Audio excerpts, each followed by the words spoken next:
Hello everyone, मैं हूं doctor Sonakshi Sehrawat, paediatric ophthalmologist, Himachal eye hospital कालका से।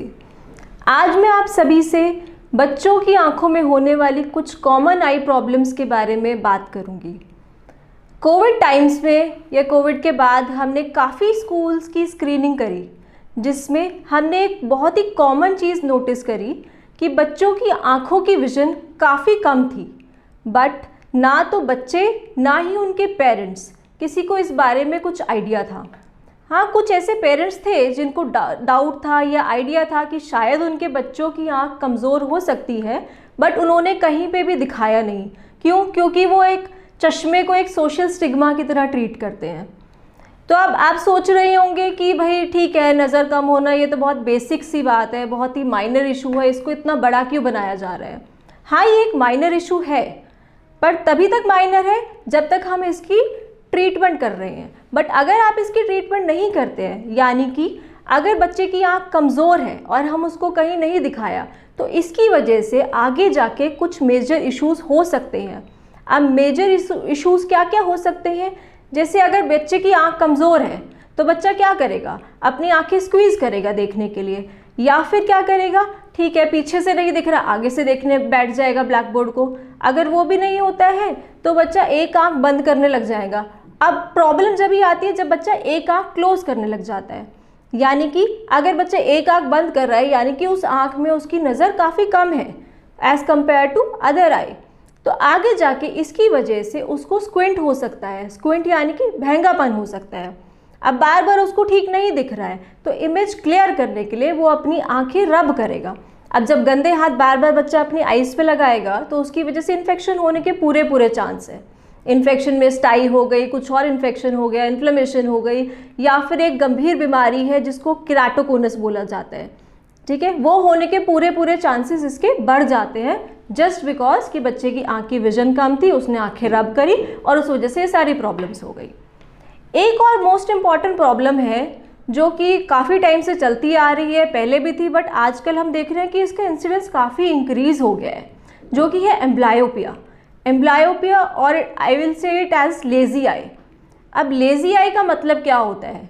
लेज़ी अगर हम नॉर्मल टर्म्स में बोलें कि कोई भी बंदा लेज़ी जब होता है जब वो अपना काम नहीं कर रहा, कोई दूसरा बंदा उसका काम कर रहा हो, तो हम कह देंगे कि हाँ भाई ये बंदा लेज़ी है।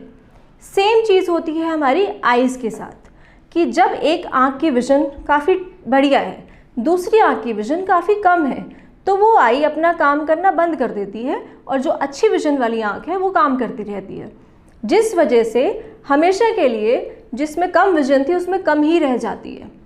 अब ये बात ये आती है कि इसको पता कैसे चलेगा कि बच्चे को एम्ब्लायोपिया है या लेज़ी आई है?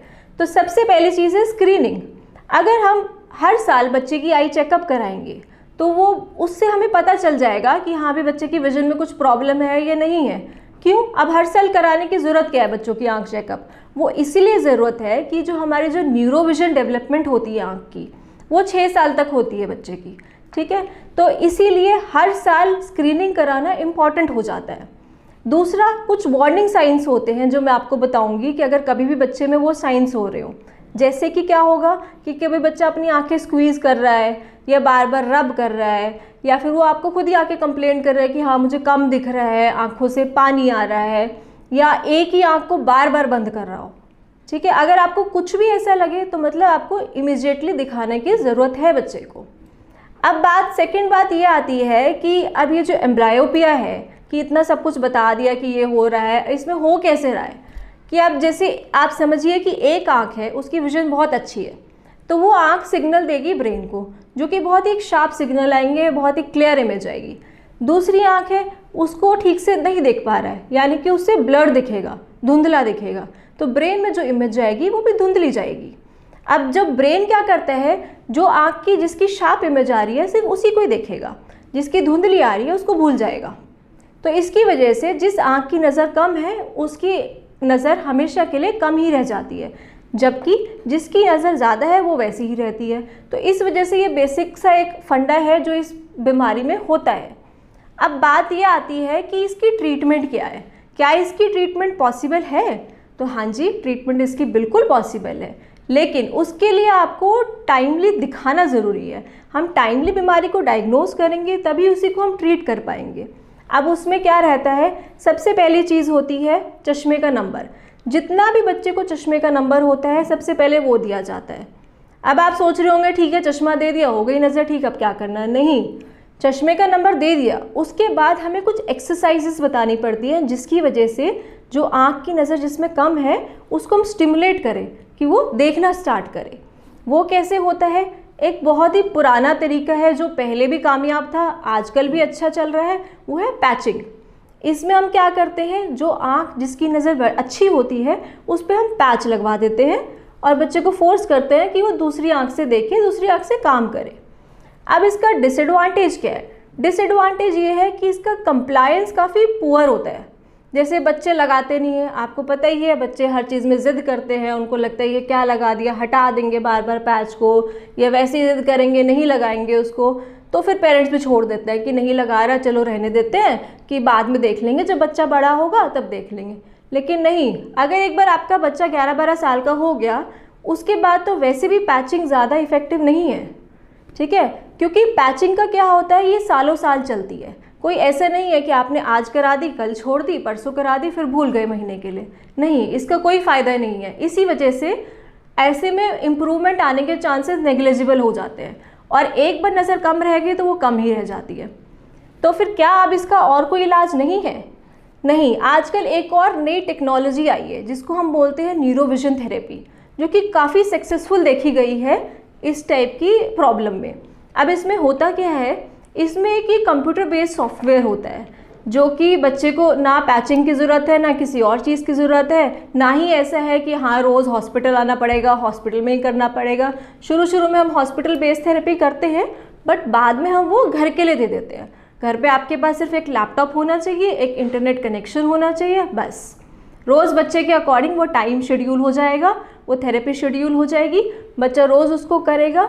उसमें होता क्या है, उसमें कुछ गेम्स होते हैं, वो गेम्स ऐसे होते हैं जिनको बेसिकली इसी प्रॉब्लम के लिए मॉडिफाई किया गया है कि ताकि वो जो आई को स्टिमुलेट करेगा, जो आँख कम काम कर रही है, और उसकी विजन इम्प्रूव होती रहेगी।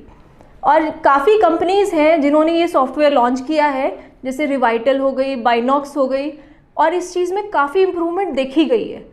And the most important thing is कि ये थोड़े बड़े बच्चों में भी इसकी इम्प्रूवमेंट काफ़ी अच्छी आई है।